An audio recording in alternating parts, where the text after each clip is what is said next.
الحمدللہ رب العالمین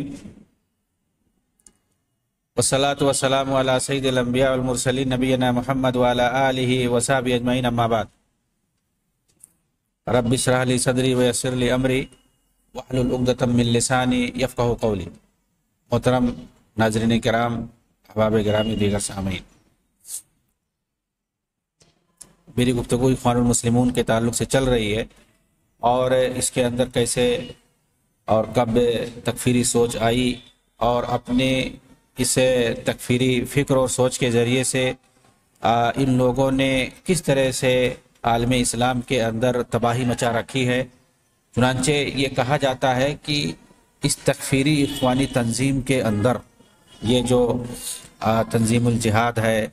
یا تنظیم الخاص ہے یا اسی طرح سے تنظیم 65 ہے، یہ جو تکفیری اور خارجی تنظیمیں بنی ہیں 50 اور 60 کی دہائی میں، اور پھر اس کے مسلم امہ کو ان لوگوں نے کافر اور مرتد کہنا جو شروع کیا، یہ جو لہر آئی ہے، یہ اخوانی جماعت کے اندر یہ کہتے ہیں کہ کیوں ایسا آئی، اس کی وجہ بیان کیا جاتا ہے۔ آخر اس سے پہلے یہ سوچ نہیں تھی مسلمانوں میں کافی لمبے سمے تک، تو یہ اچانک گزشتہ صدی کے اندر 50-60 میں، یا مطلب کہتے ہیں لوگ کہ یہ تکفیری سوچ آئی یہ ان اخوان المسلمون کے ذریعے سے۔ تو اس کی یہ سبب بیان کیا جاتا ہے کہ جب اخوانی نوجوانوں کے اندر جھوٹی کہانیاں بیان شروع کیا گیا کہ اخوانیوں کے ساتھ جیلوں میں ظلم و ستم کیا جاتا ہے، انہیں مختلف طریقوں سے عذاب دیا جاتا ہے۔ بطور خاص شمس بدران جیل کے اندر جو قیدی ہیں ان کے قصوں اور کہانیوں کو بیان کیا جاتا ہے نمک مرچا لگا کر کے، جہاں اس وقت کی خطرناک تکفیری تحریک تنظیم 65 کے مجرمین قید، شمس بدران جو قید خانہ تھا اس کے اندر یہ جو تنظیم 65 یہ خطرناک تنظیم اس وقت کی مانی جاتی تھی۔ سید قطب نے جس کو بنایا تھا اور زینب غزالی، سید قطب وغیرہ نے مل کر کے، یہ خطرناک تکفیری تنظیم اس وقت مانی جاتی تھی، اور اس کے سارے جو کارکنان تھے وہ سب گرفتار کر لیے گئے تھے اور شمس بدران جیل میں ان کو رکھا گیا تھا پکڑ کر کے۔ لیکن اس کے بارے میں لوگ کہانی ایک سے ایک گڑھتے تھے، معجزات اور کرامات بیان کرتے تھے کہ کیسے کتوں سے کٹایا جاتا ہے، لیکن کتے بیٹھے رہتے ہیں، کاٹتے ہی نہیں ہیں۔ ایک ایک سے پانی میں ان کو ڈبو دیا جاتا تھا، لیکن پانی میں ڈوبتے ہی نہیں تھے، وہاں اندر چلے جاتے تھے پھر بھی کچھ نہیں ہوتا تھا۔ عجیب عجیب جو ہے کس سے یہ لوگ گڑھ کر کے بیان کرتے ہیں۔ تو کہتے ہیں کہ ان کے اندر جب سختیاں ان کے خلاف کیا گیا تو اس کے بعد جو ہے ان کے اندر یہ سوچ، تکفیری سوچ پیدا ہوئی۔ ایک وجہ اور بتاتے ہیں کہ سید قطب کے ذریعے سے جو آیتوں کی غلط تفسیر کی گئی، جن کے اندر حاکمیت کا ذکر آیا ہے، تو اس کی انہوں نے جو غلط تفسیر کی ہے، چنانچہ یہ پہلی مرتبہ ہوا ہے کہ کس طرح سے ان لوگوں نے جہاں عبودیت کا مفہوم ہونا چاہیے اس کو حاکمیت میں بدل دیا، جسے لا الہ الا اللہ لا حاکم الا اللہ۔ تو انہوں نے مطلب یہ ترجمہ بدل کر کے یہ کہنا چاہتے ہیں کہ اصل انسان کو پیدا کیا گیا ہے حکومت کرنے کے لیے۔ تو انہوں نے بھائی اصل انسان کو پیدا کیا گیا ہے، تخلیق انسانی کا مقصد عبادت ہے،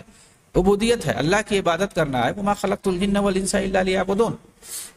تو اس طرح سے بہت ساری آیتیں ہیں قرآن کے اندر، آپ کو حدیثیں مل جائیں گی جس کا مقصد، جس کے اندر یہ صاف صاف بتایا گیا ہے کہ انسانوں کو اللہ تعالیٰ نے اپنی عبادت کے لیے پیدا کیا گیا، اور دوسری ساری چیزیں نعمت کے طور پر اللہ تعالیٰ ان کو عطا کیا ہے، اسی میں حکومت اور اقتدار وغیرہ بھی ہے۔ یہ ساری چیزیں، حکومت ہے، اقتدار ہے، بادشاہت ہے، آپ جو بھی کہیے، یہ ساری چیزیں اللہ تعالیٰ بطور انعام کے بندوں کو دیا ہے، اور وعدہ بھی کیا کہ اگر تم ایمان لاؤ گے، نیک عمل کرو گے اور شرک نہیں کرو گے، توحید کو قائم کرو گے، تو ہم تم کو جو ہے خلیفہ بنائیں گے، جانشین بنائیں گے، بادشاہت عطا کریں گے، تم کو اقتدار سے ہم سرفراز کریں گے، جس طرح سے کہ پہلے لوگوں کو بھی ہم نے عطا کیا ہے۔ تو یہ اللہ کا انعام ہے کہ اگر ایمان لائیں، نیک عمل کریں اور اس طرح سے شرک نہ کریں، توحید کو قائم کریں، تو اللہ تعالیٰ بطور انعام کے دے سکتا ہے۔ لیکن ان کے اندر یہ سوچ پیدا ہوئی اور انہوں نے فی ظلال قرآن کے اندر کیا کیا، اس طرح کی جو عبودیت والی آیتیں تھیں اور حتیٰ کہ کلمہ طیبہ کے اندر انہوں نے ان سب کو حاکمیت سے بدل دیا، کہ مطلب مقصد جو ہے انسان کا حکومت قائم کرنا ہے۔ اور کہتے ہیں کہ انہوں نے یہ سوچ سید مودودی سے لیا، ان کی جو کتابیں ہیں کہ قرآن کے 4 مصطلحات، تو اس کتاب کے اندر انہوں نے جہاں پر الہ کا تفسیر کیا ہے اس کو حاکمیت سے کیا ہے، حاکم سے کیا ہے، کہ وہاں مراد حاکم ہے، مطلب لا الہ لا حاکم الا اللہ، اللہ کے علاوہ کوئی حاکم نہیں ہے۔ تو اب انسان کو حکومت جو بھی ہو، حاکمیت الہیہ کو قائم کرنے کی، حکومت الہیہ یا حاکمیت الہیہ کو قائم کرنا، اس کو باقی رکھنا، یہ انسان کا سب سے بڑا فرض ہے۔ یہ چیز انہوں نے سمجھ لی، اور سید قطب نے گویا کہ مودودی سے یہ چیز اخذ کی ہے۔ اصل میں ان کی فوراً جو کوئی کتاب اردو میں لکھتے تھے، فوراً اس کو عربی میں ترجمہ کر دیا جاتا تھا، انگلش میں ترجمہ کر دیا جاتا تھا، اور ان کی فکر جو ہے پورا یورپ اور مڈل ایسٹ عربوں تک پہنچ جایا کرتی تھی۔ اپنا مطلب سمجھتے تھے، عربی سمجھتے تھے، انگریزی بھی سمجھتے تھے، لیکن لکھ نہیں پاتے تھے، نہ بول پاتے تھے، عربی بھی نہیں برابر بول پاتے تھے۔ اپنا ایک ترجمان لے کر کے جب بھی جاتے تھے چندہ کرنے کے لیے عربوں کے یہاں، بادشاہوں کے یہاں جب چندہ کرنے جاتے تھے، انہی بادشاہوں سے چندہ لیتے تھے، اور اس کے بعد جو ہے پھر اس کے بعد ملوکیت کی برائی بھی کرتے تھے، اور خوب یہ چندہ اپنی زندگی میں بٹورتے تھے۔ تو اپنے ساتھ یہ لے کے جاتے تھے،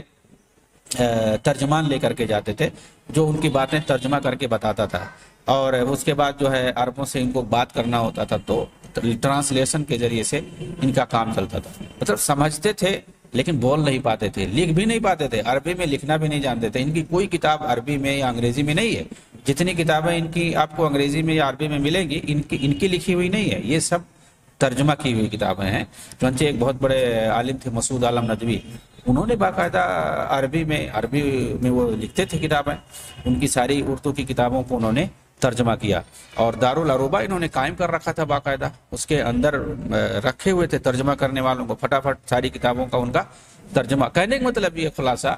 کہ جیسے یہ کوئی کتاب لکھتے تھے، ان کی فکر فوراً عربوں میں پہنچ جایا کرتی تھی اور یورپ میں پہنچ جایا کرتی تھی، تو یہ ترجمہ کرنے والوں کو رکھتے تھے۔ تو یہ جتنی مطلب خارجی اور تکفیری سوچ عربوں کے اندر آئی ہے، اگر آپ دیکھیں گے، مطالعہ کریں گے گہرائی سے، تو آپ کو پتہ چلے گا کہ اس سب کی جڑ جو ہے سید مودودی ہے۔ انہی گویا موجودہ دور کے اندر جو خارجیت اور تکفیریت کی جڑ ہے، وہ آپ کو سید قطب کے اندر نہیں ملے گی، وہ سید مودودی کے اندر ملے گی۔ ان سے جو ہے سید قطب نے اخذ کیا ہے، اور اس کے بعد عربوں میں انہوں نے اس کو پھیلایا ہے۔ تو کہتے ہیں کہ یہ دوسرا سبب بتایا جاتا ہے کہ عربوں کے اندر جو تکفیری سوچ پیدا ہوئی، یہ سب سید قطب نے جو تفسیر کیا ہے آیتوں کی، اور انہوں نے جو معلم فی الطریق جو کتاب لکھی ہے، ان کتابوں کے ذریعے سے یہ سوچ پیدا ہوئی ہے۔ اس تکفیری تنظیم کی بنیاد، یعنی جو تنظیم 65 ہے، تنظیم طلائع الفتح کے ذریعے پڑ چکی تھی۔ ایک تنظیم ان لوگوں نے اور خطرناک اس وقت ڈالی تھی، تنظیم طلائع الفتح، یعنی مطلب فتح والی تنظیم، فتح کرنا، قیادت، جس کی قیادت 70 کی دہائی میں ایمن ظواہری نے خود کی تھی سب سے پہلے۔ یہ ایمن ظواہری جو اس وقت ہے القاعدہ کا جو سربراہ مانا جاتا ہے، یہ تنظیم طلائع الفتح یہ پہلے یہ بنایا تھا، اس کی قیادت کر رہا تھا 70 کی دہائی میں، پھر 80 اور 90 کی دہائی میں بنا لیا دوسری تنظیم، تنظیم الجہاد کے نام سے بنا لیا، اور اسام قمری کی قیادت میں اس تنظیم نے کافی دہشت گردی مچائی۔ کون سی تنظیم؟ طلائع الفتح۔ پھر اس کے بعد 78 کے اندر عبدالسلام فرج نے اسے باقاعدہ مسلح گروپ کی شکل دے دی اور نام تنظیم الجہاد رکھا، اور تکفیری فکر پر طارق الزمر، عبود الزمر اور پھر عمر عبد الرحمن وغیرہ نے باقاعدہ کتابیں لکھی تکفیری سوچ پر، اور انقلاب اور بغاوت کے تفصیلی اصول ان لوگوں نے بتائے۔ اس تنظیم کے افراد حکومتی اہلکار کو نشانہ بناتے تھے،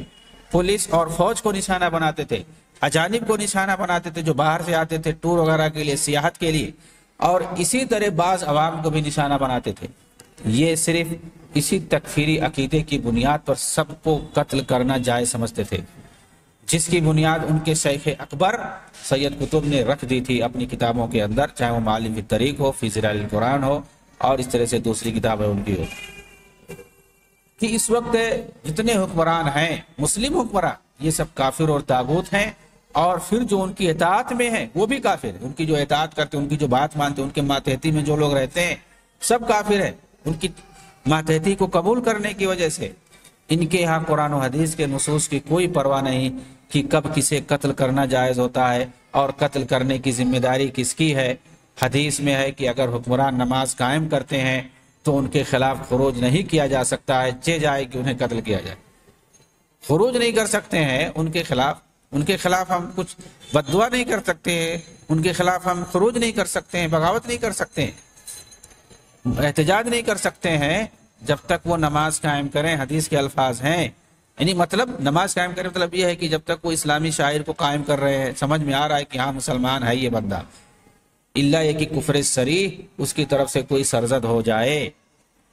تو اس کے خلاف جو ہے کچھ ہم بغاوت پھر بھی نہیں کر سکتے ہیں۔ اگر کفر صریح سرزد ہو جاتا ہے تو پھر ہم اس کے لیے بد دعا وغیرہ کر سکتے ہیں اور اس کے لیے جو چیزیں ہیں، لیکن اگر ایک آدمی کفر صریح کا مرتکب نہیں ہوتا ہے تو ہم اس کے خلاف بغاوت نہیں کر سکتے ہیں، اس کے خلاف خروج نہیں کر سکتے ہیں۔ اسی طرح ایک حدیث کے مطابق ان کے ظلم کو اس وقت تک برداشت کریں گے جب تک وہ نماز پڑھیں، اس طرح سے روایت میں آتا ہے۔ اسی طرح اگر سماج کے اندر مسجدیں ہوں کہیں پر اور وہاں سے اذان کی آواز سنائی دے تو بھی اس سماج کے رہنے والوں کو قتل نہیں کیا جا سکتا، جیسا کہ انس بن مالک رضی اللہ تعالیٰ عنہ کی ایک حدیث کے اندر آتا ہے، صحیح مسلم کی روایت۔ امام نووی نے اس حدیث کی شرح میں لکھا ہے کہ وفی الحدیث دلیل علی ان الاذان یمنع الاغارۃ علی اہل ذلک الموضع فانہ دلیل اسلام۔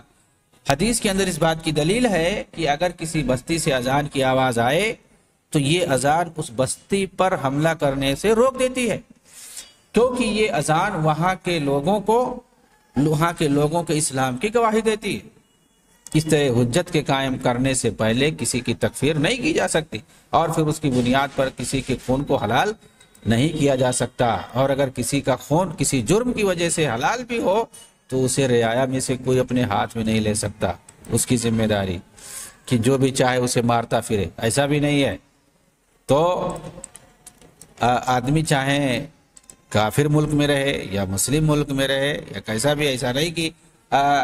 آدمی جو ہے بغاوت کرنا اور خروج کرنا شروع کر دے۔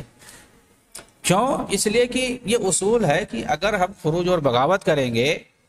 تو ہم جس نظام کے تحت رہ رہے ہیں وہ کیسا بھی ہے، اگر وہاں ہمیں آزادی ہے عبادت کرنے کی، اپنے دین پر عمل کرنے کی آزادی ہے، ہمیں روکا نہیں جا رہا ہے، تو پھر ہمیں کیا ضرورت پڑی ہے؟ اگر روکا جاتا ہے تو پھر ایسا آتا ہے حدیث کے اندر کہ اس جگہ کو چھوڑ دو، ایسی جگہ جاؤ جہاں پر آزادی ہو۔ یہ نہیں کہا گیا کہ وہاں پر جو ہے خروج کرو، بغاوت کرو۔ کیوں؟ اس لیے کہ یہ اصول ہے کہ اگر انکار منکر سے اس سے بڑا منکر لازم آئے تو پھر وہ انکار منکر ہو جاتا ہے۔ مطلب یہ ہے کہ اگر ہم خروج و بغاوت کریں اور ابھی فی الحال جس ظالم نظام کے تحت ہم رہ رہے ہیں اس کے اندر جو صورتحال ہے، بغاوت اور خروج کرنے کے بعد اس سے بدتر صورتحال پیدا ہو سکتی ہے، تو اس کا مطلب یہ ہوا کہ خروج اور بغاوت کرنا یہ خود ایک منکر ہے۔ منکر کو زائل کرنا اور اسے ختم کرنا اسی وقت ضروری ہوتا ہے جب اس کو زائل کرنے سے، ختم کرنے سے منکر لازم نہ آئے، دوسرا اس سے بڑا منکر لازم نہ آئے۔ اور یہ تاریخ سے، تجربے سے ثابت ہے کہ جب خروج اور بغاوت کیا گیا ہے تو فتنہ فساد پیدا ہوا ہے، اس سے کہیں زیادہ ظلم ہوا ہے اور اس سے کہیں بڑھ کر کے مسلم قوم کو، مسلم امہ کو نقصان اٹھانا پڑا ہے۔ اور آج بھی آپ دیکھ سکتے ہیں جہاں بھی خروج اور بغاوت کیا جاتا ہے اس کے بعد کیا ہوتا ہے، اس سے کہیں زیادہ بھیانک صورتحال پیدا ہوتا ہے۔ اسی لیے خروج اور بغاوت سے منع کیا گیا ہے، بلکہ اگر ظالم اور فاسق اگر کوئی حاکم ہے تو اس کے لیے دعا کرنے کی بات کہی گئی، اسے سمجھانے کی بات کہی گئی اور سماج کو اور معاشرے کو بہتر بنانے کی کوشش کرنے کی بات کہی گئی ہے، کیونکہ جو بھی حکمراں ہوتے ہیں اسی سماج کے ہوتے ہیں، کہیں باہر آسمان سے نہیں آتے ہیں۔ اگر ہمارا سماج بہتر ہوگا، ہمارا سماج صالح ہوگا تو ظاہر سی بات ہے حکمران بھی کوئی ایک آدمی تو ہوتا نہیں ہے، سینکڑوں اور ہزاروں لوگ ہوتے ہیں،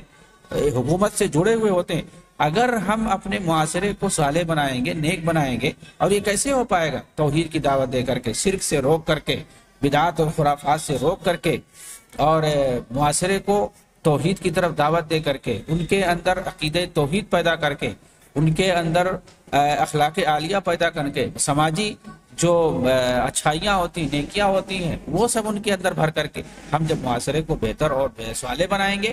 تو اس کے بعد ہی امید کی جا سکتی ہے کہ یہ معاشرہ بہتر ہوگا اور اس کے حکمران بھی بہتر ہوں گے، کیونکہ حضرت علی نے کہا تھا کہ کما تکونون یولی علیکم، جیسے تم لوگ رہو گے اسی طرح سے تمہارے حاکم بھی تمہارے اوپر مسلط کیے جائیں گے۔ تو ہم اگر اپنے آپ کو صحیح بنائیں گے تو اللہ تعالی ہمارے اوپر گویا، کیونکہ حکومت دینا یہ اللہ کے ہاتھ میں ہے، تو آدمی اللہ رب العالمین کسی قوم پر جب کسی حاکم کو مسلط کرتا ہے تو یہ بھی تو ہو سکتا ہے کہ ہمارے گناہوں کی سلف کہا کرتے تھے کہ ہمارے گناہوں کی وجہ سے ہمارے اوپر ظالم حکمران مسلط کر دیے جاتے ہیں، تو اللہ تعالیٰ تو ظالم حکمرانوں سے ہمیں بچا لے۔ تو ظالم اگر حکمران ہو تو ان کو ختم کرنے کا بہتر طریقہ دعا ہے اور اپنے معاشرے کو صالح اور نیک بنانا ہے، یہ اصل ہوتا ہے۔ ورنہ یہ جو سرفرے قسم کے لوگ ہوتے ہیں جن کو سمجھ میں اصول نہیں آتا، نہ حدیث اور نہ قرآن نہ عقیدہ، وہ لوگ کھڑے ہو جاتے ہیں، احتجاج کرنا شروع کر دیتے ہیں، اور کیا یہ لوگ پھر سبب بنتے ہیں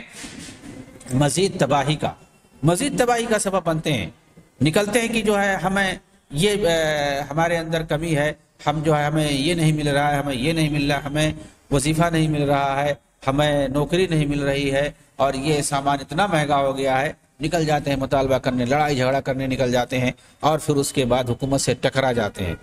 جو اصول اور قانون سے جو چیز نہیں ہوتا یہ لوگ ٹکرا کر کے لیتے ہیں، اور پھر اس کے بعد نتیجہ کیا ہوتا ہے ٹکرانے کا کہ وہاں تباہی آتی ہے، بربادی آتی ہے، فوج سے لڑائی ہوتی ہے، مارے جاتے ہیں، بے گھر کیے جاتے ہیں، گھر تباہ ہوتا ہے، اور سارے کے سارے لوگ کیا ہوتے ہیں، یا تو مار دیے جاتے ہیں یا پھر وہاں سے ان کو بھگا دیا جاتا ہے، اور پھر خیموں میں زندگی گزارتے ہیں۔ یعنی گئے تھے وہ لوگ سامان کو مہنگا تھا اس کو جو ہے سستا کروانے کے لیے، گئے تھے نوکری کرنے کے لیے، مانگنے کے لیے، اور اب کیا ہو رہا ہے، خیموں میں رہ رہے ہیں، دوسروں کے صدقہ اور خیرات پہ جی رہے ہیں۔ ایسا لاکھوں بلکہ کروڑوں میں ایسے مسلمان فی الحال خیموں میں رہ رہے ہیں، اس کی نظیر نہیں تاریخ میں ملتی ہے کہ کبھی مسلمان خیموں میں رہے ہوں۔ تو یہ سب خروج اور بغاوت کا نتیجہ ہے کہ کیسے مسلمان حکمران جو ہے ان کے خلاف ان لوگوں نے خروج اور بغاوت کیا، اس کے بعد وہاں پر یہ تباہی آئی، پھر اس کے بعد کیا ہوا، یہ لوگ آج خیموں میں رہ رہے ہیں اور کافروں کی امداد پہ جی رہے ہیں، ان کی امداد صدقہ اور خیرات پہ جی رہے ہیں۔ تو یہ انہوں نے حالت بنا رکھی ہے۔ ٹھیک ہے، آپ وہاں معاشرے اور سماج میں ٹھیک ہے حاکم جو ہے وہ ظالم ہے، مثال کے طور پر لیبیا کا حاکم ٹھیک ہے وہ ظالم تھا، لیکن اس کی موجودگی میں جب اس کی حکومت تھی تو لیبیا والے کتنا خوشحال تھے، بہت زیادہ خوشحال تھے۔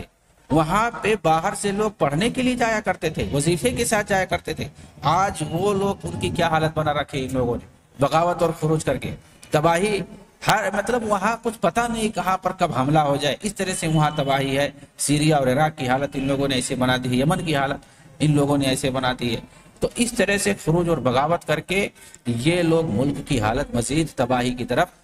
پیدا کرتے ہیں۔ حدیثوں کے اندر یہ نہیں دیکھتے ہیں کہ اللہ کے رسول نے کس طرح سے اصول بنائے ہیں کہ ہمیں اپنے حکمران کے ساتھ کس طرح سے پیش آنا چاہیے، کس طرح سے ان کے لیے انہیں نصیحت کرنی چاہیے، ان کے لیے دعا کرنی چاہیے، اور ہمیں کس طرح سے دعوت اور تبلیغ کا کام کر کے اپنے معاشرے کو صحیح اور صالح بنانا چاہیے، کیونکہ یہیں سے قیادت اٹھتی ہے، اور یہیں صالح معاشرہ جب ہوگا تو وہیں سے ہمارا جو ہے نظام حکومت بھی صالح اور نیک بن کر کے آئے گی، ایک پیڑھی دو پیڑھی نہیں 3 پیڑھی کے بعد۔ لیکن یہ لوگ کیا کرتے ہیں، فوراً اس کو نظامی حکومت ہی کو اکھاڑنے کی کوشش کرنے نکل دیتے ہیں، اور پھر اس کے بعد پتہ چلتا ہے کہ مزید تباہی مسلمانوں پر آتی ہے، اور یہ لوگ تو بھاگ کر کے یورپ اور امریکہ چلے جاتے ہیں۔ تباہی اور مصیبت تو وہاں پر موجود لوگوں پر، وہ بھولے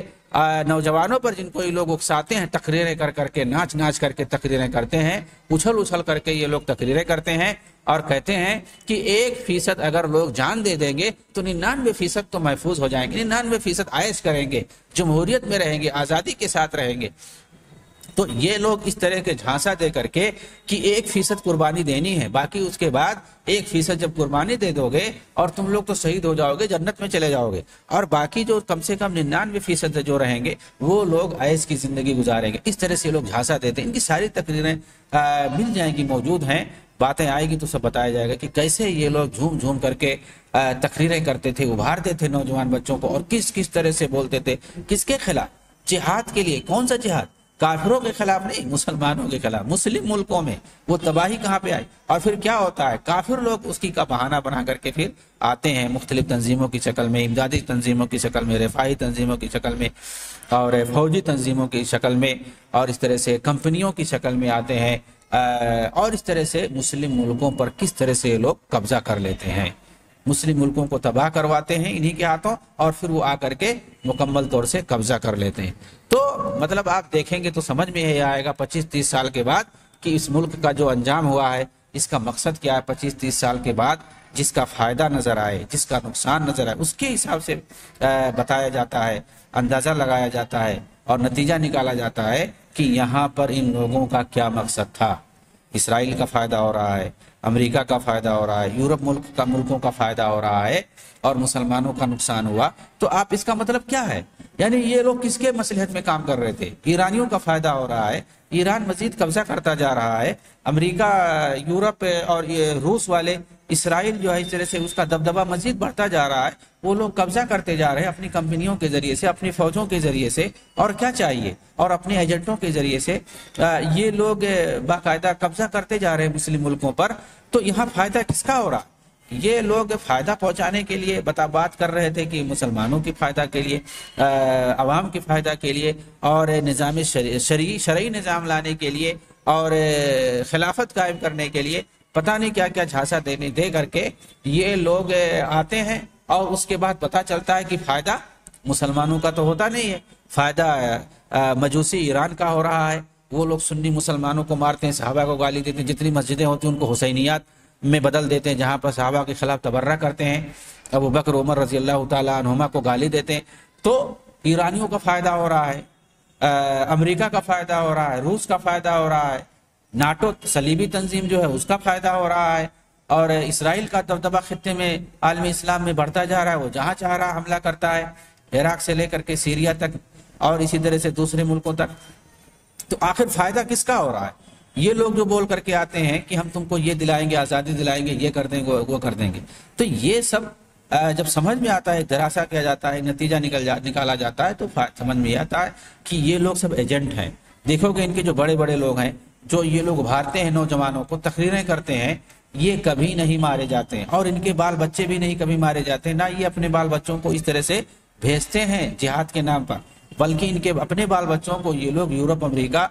بھیجتے ہیں، وہاں کی یونیورسٹیوں میں یہ لوگ تعلیم حاصل کرتے ہیں اور وہیں پر اپنے بچوں کے ساتھ سیٹلمنٹ ہو جاتے ہیں، اور یہ لوگ ادھر ادھر ابھارتے ہیں، اور پھر اس کے بعد یہ بھی بڑے بڑے ہوٹلوں میں رہتے ہیں، اپنے اپنے عالیشان بلڈنگوں میں رہتے ہیں، یہ کبھی نہیں جاتے ہیں، اور یہ عیش کرتے ہیں، نوجوانوں کو مرواتے ہیں، عالم اسلامی کو تباہ اور برباد کرتے ہیں۔ یہ پورا خلاصہ ہے، پورا مطلب اس وقت تو سب کچھ سامنے آ گیا ہے، کیونکہ 20-25 سال کے بعد، 30 سال کے بعد سارا نتیجہ سامنے آ جاتا ہے۔ یہ اصول ہے، تاریخ کا یہ اصول ہے کہ ایک دو نسلیں جب ختم ہوتی ہیں تو اس کے بعد نتیجہ سامنے آٹومیٹک آ جاتا ہے کہ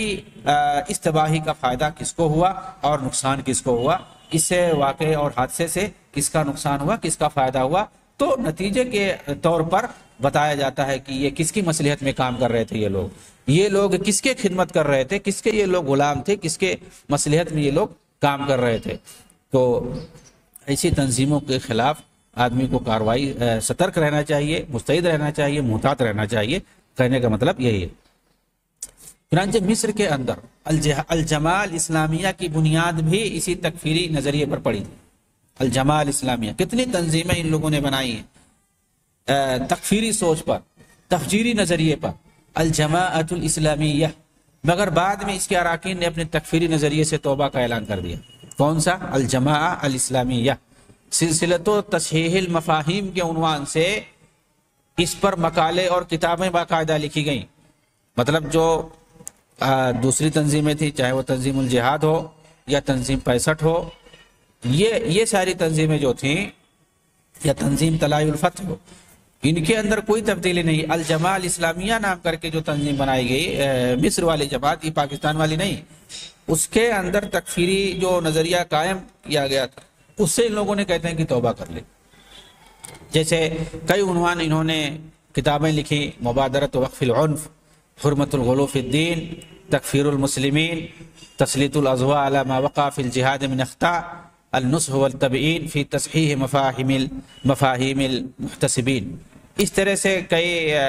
کتابیں اور کتابچے ان لوگوں نے چھاپے، اور جس کے اندر انہوں نے اپنے توبے کو بیان کیا، اور یہ کہ تکفیری جو نظریہ ہے کہ مسلم حکمرانوں اور مسلم قوم کی جو تکفیر کی جاتی ہے، انہیں کافر اور مرتد کہا جاتا ہے، یہ نظریہ خوارج کا ہے، صحیح نہیں ہے، ہماری جماعت قائم ہوئی تھی ضرور، لیکن ہم اس سے توبہ کرتے ہیں۔ تو ان لوگوں نے بہرحال اس سے توبہ کیا۔ اسی تنظیم سے جڑے استاذ کرم زہدی نے انور سادات کے قتل کا فتویٰ دیا تھا، مگر بعد میں اسے معذرت کیا اور خود کو غلط پر بتلایا۔ مطلب اس بندے نے بھی کہا کہ میں نے فتویٰ دیا تھا، میں نے بھی فتویٰ دیا تھا کہ انور سادات کا قتل کرنا جائز ہے، لیکن کہا کہ جو ہے یہ مجھ سے غلطی ہوئی تھی۔ ظاہر سی بات ہے، تکفیری سوچ کے تحت جو سید قطب وغیرہ کی تکفیری سوچ تھی، اس کے ذریعے سے جو تنظیمی جہادیں ان لوگوں نے بنائی تھی، تکفیری تنظیمیں، اس کے پس منظر میں یہ لوگ بھی اسے آ گئے تھے اس کے جھانسے میں، تو ان لوگوں نے بھی تکفیر کر دی اور اس کو جو ہے قتل کرنا جائز قرار دے دیا۔ جس طرح سے کہ یوسف قرضاوی نے لیبیا کا جو معمر قذافی تھا اس کی تکفیر کی اور اس کو قتل کا فتویٰ دیا، اور کہا کہ جو بھی طاقت رکھتا ہو ایک گولی چلانے کا اس کے اوپر چلائے گولی، اس کو مارے، اس کو ختم کرے، اور اگر گناہ ہوگا تو اس کا گناہ میرے سر پہ آئے گا۔ یہ ایسا جو ہے یوسف قرضاوی نے باقاعدہ فتویٰ دیا ہے کہ اس کو گولی مار کے ختم کرو۔ چنانچہ جتنے جو دیوانے تھے یوسف قرضاوی کے، اس کو گولی سے مار کے چھلنی کر دیا اور اس کے خون کو بہہ رہا تھا، اور ٹی وی پہ باقاعدہ دکھایا جا رہا تھا۔ ایسا کبھی نہیں ہوا، کسی کافر کو یہ لوگ نہیں دکھا سکتے ہیں جس طرح سے معمر قذافی کو مار کر کے اس کو جو ہے دکھایا جا رہا تھا، باقاعدہ اس کی تصویر دکھائی جا رہی تھی اور یہ لوگ مار رہے تھے اور اس کے خون بہ رہے تھے، کس طرح سے اس کو کیسا ان لوگوں نے دکھایا۔ تو بہت ہی خوفار یہ ان لوگوں کا ذہن ہوتا ہے، اور یہ خوفاری یہ لوگ کافروں کے خلاف نہیں کرتے ہیں، یہ مسلم حکمرانوں کے خلاف کرتے ہیں جتنی ان کو خوفاری کرنا ہوتی ہے۔ کیوں؟ اس لیے کہ وہ جو تھا ان لوگوں کا بڑا خلاف تھا، ان لوگوں کے خلاف وہ ایکشن لیتا تھا، اور وہ سیاسی تنظیم ان لوگوں کو نہیں بنانے دیتا تھا۔ لیبیا کے اندر جس طرح سے ان لوگوں نے مصر کے اندر بنا رکھا تھا، اردن اور سیریا کے اندر بنا رکھا تھا، اس طرح سے لیبیا کے اندر وہ نہیں بنانے دیتا تھا، پابندی لگا رکھا تھا، اور جو سیاسی تنظیمیں بنا کر کے احتجاج کرتے تھے، مطالبہ کرتے تھے بار بار تمام چیزوں کا، اور گلاٹا کرتے تھے، تو اس نے باقاعدہ پابندی لگا رکھی تھی، اور جو کوئی سیاسی تنظیم بنا کر کے احتجاج کرتا تھا اس کو فوراً جیل میں ڈال دیتا تھا۔ اس وجہ سے ان لوگوں نے بدلہ لیا اور اس کو جو ہے چوہے کی طرح سے نکال کر کے مارا تھا، اور اس کا پورا ویڈیو ان لوگوں نے شوٹ کیا تھا۔ تو اس طرح سے ان کے یہاں یہ کیسے جو ہے مسلم حکمرانوں کو طاغوت سمجھتے ہیں اور اس کو مارنا یہ لوگ جائز سمجھتے ہیں اور فتویٰ دیتے ہیں اس کے قتل کا، یہ ساری چیزیں لکھی ہوئی ہیں۔ لیکن اس نے اپنے غلطی کا اعتراف کیا اور باقاعدہ کہا کہ انا ادین عملیت اغتیال الرئیس الراحل محمد انور سادات والتي وقعت عام 81 و900 وألف بأيدي عناصر الجماعة بقيادة الملازم اول خالد اسلام پولی۔ کہا کہ انور سادات کے قتل کی میں مذمت کرتا ہوں، جنہیں جماعت ہی کے ایک رکن خالد اسلام پولی کے ذریعے 1981 میں قتل کیا گیا۔ مجھے اس عمل پر سخت افسوس ہے، اگر وقت میرے لیے دوبارہ لوٹا دیا جائے تو میں کبھی نہ اس کی اجازت دیتا اور نہ ہی ایسے گھناؤنے عمل کا فتویٰ دیتا، بلکہ اس کے روکنے کا فتویٰ دیتا۔ میں صراحت کے ساتھ کہہ رہا ہوں کہ صدر سادات شہید الفتنہ ہو کر مارے گئے ہیں، شہید الفتنہ ہو کر مارے گئے ہیں۔ اسی طرح ہر وہ شخص شہید ہے جو ان کے ساتھ میں مارا گیا ہے۔ تو اس طرح سے انہوں نے خود کو اس سے الگ کر لیا۔ اسی طرح الجماعہ اسلامیہ تنظیم کے صدر عمر عبد الرحمن نے بھی اپنے تکفیری افکار سے رجوع کیا اور شدت پسندی کے خاتمے کے لیے پہل کے فارمولے کی موافقت کی۔ چنانچہ استاذ حمدی عبد الرحمن نے لکھا جاءنا رد شیخ عمر عبد الرحمن بتائید موقفنا،